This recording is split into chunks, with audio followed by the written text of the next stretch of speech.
Masters വോയിസിന്റെ ഇന്നത്തെ വീഡിയോയിലേക്ക് എല്ലാവർക്കും സ്വാഗതം. ഇന്ന് അരിത്തമെറ്റിക് സീക്വൻസ് സമാന്തര ശ്രേണികൾ എന്ന അധ്യായത്തിലെ ഒരു SSLC ക്വസ്റ്റ്യനാണ് നമ്മൾ ഇന്ന് ചെയ്യാൻ പോകുന്നത്. ക്വസ്റ്റ്യൻ ഞാൻ വായിക്കാം. The sum of the 8th and 19th terms of an arithmetic sequence is 125. A. What is the sum of the 7th and 20th terms? If the 6th term is 40, then find the 21st term. C. Find the sum of the first 26 terms. അപ്പൊ ഇങ്ങനെ ഒരു ചോദ്യം വന്നാൽ ഇതിൽ നാം ഉപയോഗിക്കുന്ന ഒരു കാര്യം, ഈ ടേംസിന്റെ പൊസിഷൻ, രണ്ട് ടേംസ് ഉണ്ട്, ആ രണ്ട് ടേംസിന്റെയും പൊസിഷൻസ് ആഡ് ചെയ്താൽ കിട്ടുന്നത് സെയിം നമ്പർ ആണെങ്കിൽ ആ സമ്മുകൾ സെയിം ആയിരിക്കുമെന്നാണ്. എങ്ങനെ സെയിം ആകുന്നു എന്ന് നമുക്ക് കാണിക്കാൻ പറ്റും. 8th ടേം എന്നുള്ളതിൽ നമുക്ക് x8 എന്ന് പറയാം. x8 sum plus 19th term x19 is equal to 125.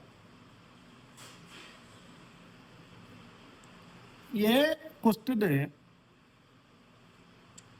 A എന്ന ചോദ്യം, what is the sum of the 7th and 20th term?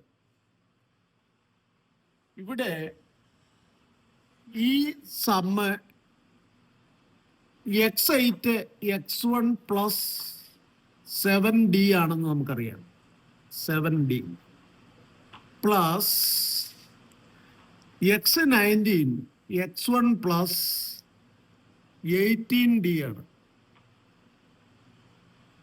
So the first the given equation can be written as x1 plus 7d plus x1 plus 18d is equal to 125. അങ്ങനെ മാറി വരും.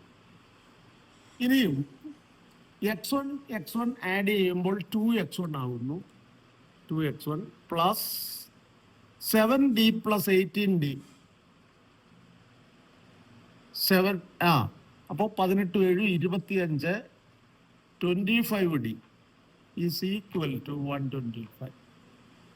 അതായത് തന്ന കാര്യത്തെ 8ാം പദത്തിൻ്റെയും 19ാം പദത്തിൻ്റെയും തുക 125 എന്നത് നമുക്ക് 2x1 പ്ലസ് 25d ആണ് 125 എന്ന് കണ്ടെത്താൻ പറ്റും.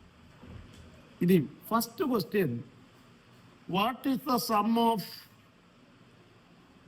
7th term and 7th and 20th term? 7th term അതിനെ x7 plus x20 is equal to, ഇതാണ് നമുക്ക് കണ്ടുപിടിക്കേണ്ടത്. ഈ x7 x1 plus 6d plus x20 x1 plus 19d is equal to x1 plus x1 2x1 plus 19 plus 6 25d, and this 2x1 plus 25d is equal to 125. ഇത് 125 തന്നെയാണ്. That is, the given sum is, sum itself is x7 plus x20. ഇവിടെ 8 plus 19 അതെ 25 ആണ്. 7 plus അല്ല 8 plus 19 27 ആണ്. 7 plus 20 27 ആണ്. അതാണ് ഞാൻ ആദ്യം പറഞ്ഞത്. ഈ പൊസിഷന്റെ സമ്മ് രണ്ട് ഭാഗത്ത് ഒരുപോലെ ആണെങ്കിൽ ആ ടേമിന്റെ സമ്മിൽ മാറ്റം വരുത്തില്ല. അത് പ്രത്യേകം ഒന്ന് ഓർത്തു വെച്ചാൽ ഇതുപോലെയുള്ള ചോദ്യം ആൻസർ ആദ്യം തന്നെ മനസ്സിലാക്കാൻ പറ്റും. പക്ഷേ നമുക്ക് അതൊന്ന് സ്ഥാപിക്കേണ്ടി വന്നാൽ ഇങ്ങനെ ചെയ്താൽ മതിയാകും. അടുത്ത ചോദ്യം B. If the sixth term is 40, sixth term 40 ആണ്. Sixth term x6 is equal to 40 അങ്ങനെ ഗിവൺ അത് തന്നിരിക്കുന്നു.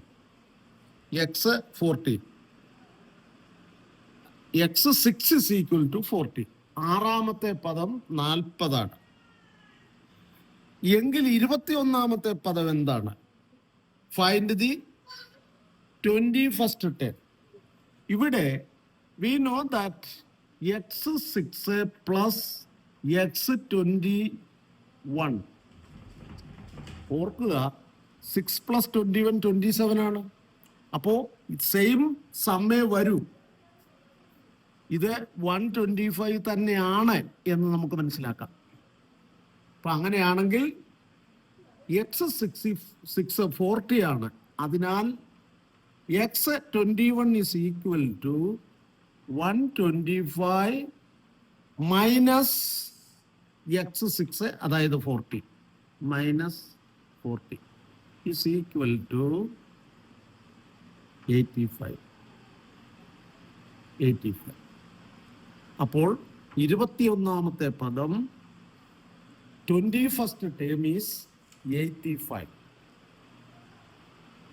Then ലാസ്റ്റ് സി എന്ന് പറയുന്നത് find the sum of the first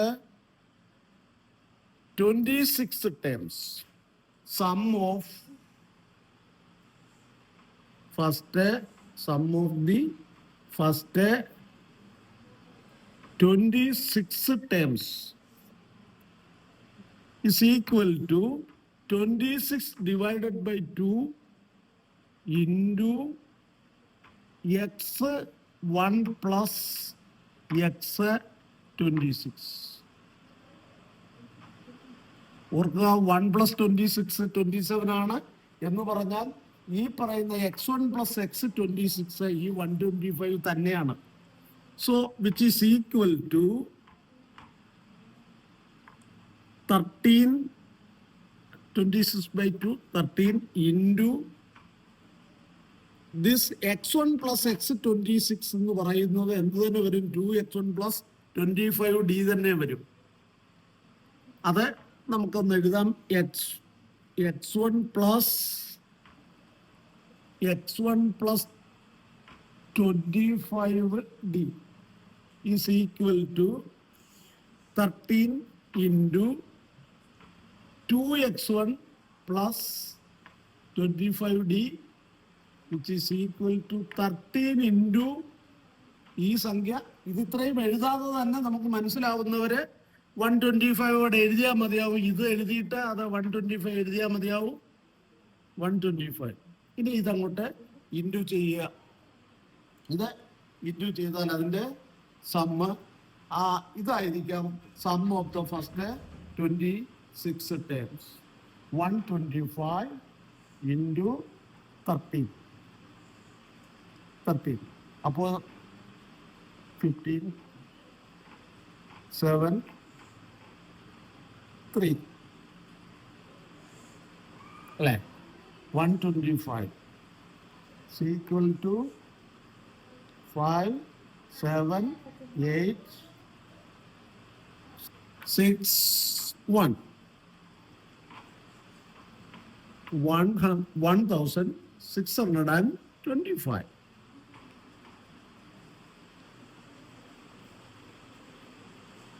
ഇത് വളരെ പ്രധാനപ്പെട്ട ഒരു ചോദ്യമാണ്.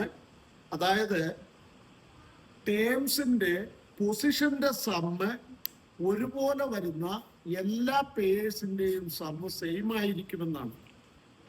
ഇവിടെ ഒന്നുകൂടെ ആ കാര്യം എന്ന് പറയാം. 8 + 19 അത് 25 ആണ്. അതുപോലെ തന്നെ 8 + 19 27 ആണ്. അപ്പോൾ 7 + 20 27 വരുന്നു. 6 + 21 27 വരുന്നു. അങ്ങനെയാണെങ്കിൽ ആ പേരിന്റെ സമ്മ് എപ്പോഴും 125 തന്നെ ആയിരിക്കും, 125 തന്നെ ആയിരിക്കും എന്ന ഒരു കാര്യം നമ്മുടെ മനസ്സിലിരുന്നാൽ അത് നമുക്ക് സ്ഥാപിക്കാനും പറ്റും.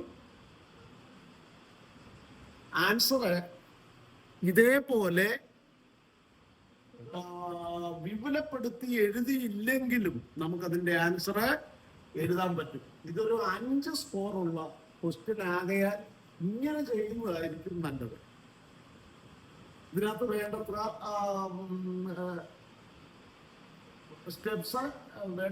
സ്റ്റെപ്സ് ഉണ്ട്. അതായത് ഇവിടെ വേണമെങ്കിൽ നമുക്ക് ഒരു സ്റ്റെപ്പും കൂടെ എഴുതാം. 125 പെട്ടെന്ന് മനസ്സിലായില്ലെങ്കിൽ ഇതേപോലെ x1 + 5d + x1 + 20d അത് is equal to 2x1 + 25d. അപ്പോൾ അങ്ങനെ അതാണ് നമുക്ക് 125 വരുന്നത്, which is equal to 125. Therefore x21 is equal to 125 is equal to 125. Therefore x21 is equal to 125 minus 40, which is equal to 85. പുതിയ ഒരു ചോദ്യവുമായി അടുത്ത വീഡിയോയിൽ കാണുന്നതുവരെ എല്ലാവർക്കും നമസ്കാരം.